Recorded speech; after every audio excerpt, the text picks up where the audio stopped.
Sitapur India का एक छोटा सा टाउन अपने आमों, गायों और 3 बेवकूफ चोरों के लिए फेमस था। आइए उनसे मिलते हैं। ये तीनों चोर अपने अजीबोगरीब हरकतों और बेवकूफी भरी योजनाओं के लिए जाने जाते थे। कल्लू था सेल्फ प्रोक्लेम्ड लीडर, ताकतवर पर दिमाग कम। उसकी ताकत का कोई मुकाबला नहीं था, लेकिन जब बात दिमाग की आती तो वो अक्सर गड़बड़ कर बैठता। फिर भोला जो कुछ भी मान लेता था। भोला का नाम ही उसकी पहचान थी, क्योंकि वो हर किसी की बातों में आ जाता था और अक्सर खुद को मुश्किल में डाल लेता था। और आखिर में छोटू सबसे छोटा, हमेशा नए नए आइडियाज से भरा, ज्यादातर बेकार वाले। छोटू की योजनाएं अक्सर इतनी अजीब होती थीं कि सुनने वाले हंसते हंसते लोटपोट हो जाते थे। ये तीनों लॉरेल और हार्डी जैसे थे, बस थोड़े ज्यादा ही पागल। उनकी हरकतें इतनी मजेदार होती थीं कि गांव वाले उन्हें देखकर अपनी हंसी नहीं रोक पाते थे। ये रातों रात अमीर बनने के सपने देखते थे, पर इन्हें रुपए और रोटी में फर्क बताना भी नहीं आता था। उनकी योजनाएं अक्सर इतनी बेवकूफी भरी होती थीं कि सुनने वाले सोच में पड़ जाते थे कि ये लोग आखिर क्या करने की कोशिश कर रहे हैं। इनके चोरी के कारनामे किसी कहानी जैसे थे, या कम से कम ऐसे कि लोकल चाय की दुकान पे सब हंसते हंसते लोटपोट हो जाते। हर बार जब ये तीनों कोई नई योजना बनाते तो गांव वाले बेसब्री से इंतजार करते कि अब क्या होने वाला है। सीतापुर का हर बच्चा इनके नाम और कहानियां जानता था, और हर गांव वाला अपना सामान ताला लगा के रखता था, डर से नहीं बल्कि इसलिए कि वो इन तीनों के अगले मजाक का हिस्सा नहीं बनना चाहता था। इनकी कहानियां इतनी मशहूर थीं कि बच्चे भी इन्हें सुनकर हंसते हंसते लोटपोट हो जाते थे।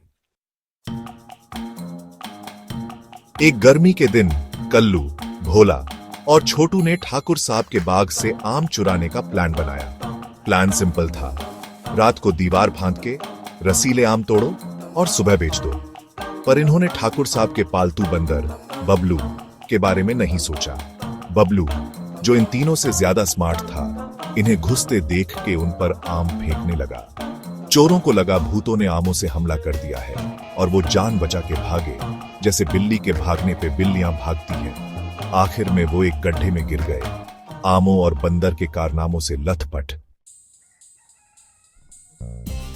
इनका अगला ब्रिलियंट आइडिया था ठाकुर साहब की इनामी गाय गोरी को चुराना। गोरी, जो गांव की सबसे मशहूर गाय थी, अपने दूध के लिए जानी जाती थी। इन्हें लगा दूध बेचेंगे, पैसे कमाएंगे और फिर रात के खाने में एक से ज्यादा समोसे खा पाएंगे। समोसे, जो गांव में सबसे स्वादिष्ट माने जाते थे, इन चोरों की कमजोरी थे। तो रात के अंधेरे में ये गौशाला में घुसे। चारों ओर सन्नाटा था और ये सोच रहे थे कि उनका प्लान परफेक्ट है। पर गोरी, जो कोई मामूली गाय नहीं थी, ने इन्हें सबक सिखाने की ठानी। गोरी की चालाकी के किस्से पूरे गांव में मशहूर थे। उसने जोर से रंभाया, पूरा गांव जगा दिया और फिर आराम से गौशाला से बाहर निकल गई। जब ये तीनों उसे पकड़ने की कोशिश कर रहे थे, गोरी की आवाज इतनी तेज थी कि दूर दूर तक सुनाई। गांव वाले शोर सुन के झाड़ू और बाल्टी लेकर इनके पीछे भागे। गांव वालों का गुस्सा 7वें आसमान पर था। मान लो ये लोग एक हफ्ते तक नदी में कपड़े धोते रहे, गोबर के धब्बे छुड़ाने के लिए। गांव में यह घटना सालों तक याद रखी गई, और गोरी की बहादुरी के किस्से हर किसी की जुबान पर थे। सेक्शन 4, हॉन्टेड हवेली कांड। पिछली नाकामियों से बेपरवाह तीनों ने गांव के बाहर वाली हवेली पे नजर गड़ाई। ये हवेली, जो सालों से वीरान पड़ी थी, अब इनकी नई मंजिल थी। सब कहते थे वो हॉन्टेड है, पर भूतों से ज्यादा डर तो इन्हें खाली पेट का था। भूख ने इन्हें इतना मजबूर कर दिया था कि डर का एहसास भी फीका पड़ गया। जंग लगी तलवार और ढेर सारे दम के साथ ये हवेली में घुसे। उनके कदमों की आहट हवेली की पुरानी दीवारों में गूंज उठी। हवा चली, उल्लू बोले और एक बिल्ली ने फुंकार मारी। हर आवाज ने उनके दिल की धड़कनें तेज कर दी। अचानक एक सफेद चादर छत से गिरी और ये तीनों डर के मारे उछल पड़े। हवेली के अंदर का माहौल और भी डरावना हो गया। चीखते हुए भागे, यकीन हो गया कि भूत देखा है। उनके कदमों की तेजी ने हवेली के सन्नाटे को तोड़ दिया। बेचारों को क्या पता, वो तो बस हवा का खेल था। हवेली की पुरानी खिड़कियां और दरवाजे हवा में हिल रहे थे। लूट क्या मिली? एक मकड़ी का जाला और चोट खाया हुआ ईगो। उनकी उम्मीदें और हिम्मत दोनों ही टूट चुकी थीं।